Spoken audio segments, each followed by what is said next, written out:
मैं अपनी मां को आईसीयू में छोड़कर पार्लियामेंट पहुंची थी, लेकिन मुझे बहुत दुख हुआ कि मेरी आवाज नहीं सुनी गई। नाज़रीन आदाब, मैं हूं विशाल आजम और आप देख रहे हैं prime debate. Shiromani Akali leader Harsimrat Kaur ने कहा है कि खेती से जुड़े इन बिलों पर पार्लियामेंट की बहस में शिरकत के लिए मैं यानी वो अपनी मां को आईसीयू में छोड़कर पहुंची थी, लेकिन उनका कहना है कि मुझे इस बात का बहुत दुख हुआ है कि मेरी आवाज नहीं सुनी गई।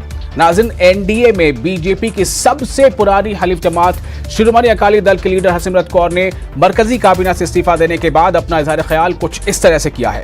सवाल यहीं से पैदा होता है कि खेती से जुड़े बिल में आखिर ऐसा क्या है कि बीजेपी की लंबे अरसे से दोस्त रही शिरोमणि अकाली दल ने यूं अपने तेवर सख्त कर लिए और हरसिमरत कौर ने मरकजी काबीना से इस्तीफा तक दे दिया। और सियासी तजिया निगारों के मुताबिक अब हरियाणा की जननायक जनता पार्टी पर भी कुछ ऐसा ही दबाव बनता जा रहा है। आखिर इसकी वजह क्या है? क्या यह बड़े पैमाने पर पंजाब, हरियाणा और दीगर जगहों पर किसानों में बेचैनी, बेइत्मीनानी और बिल के हवाले से मरकजी हुकूमत पर बेएतमादी का नतीजा है? प्राइम डिबेट में आज इन्हीं सवालों के जवाब तलाशने की हम कोशिश करेंगे।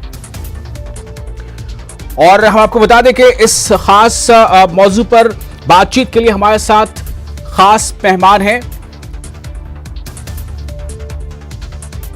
हमारे साथ महेश वर्मा जुड़ रहे हैं, बीजेपी की नुमाइंदगी करेंगे, और डॉक्टर अजय उपाध्याय जुड़ रहे हैं।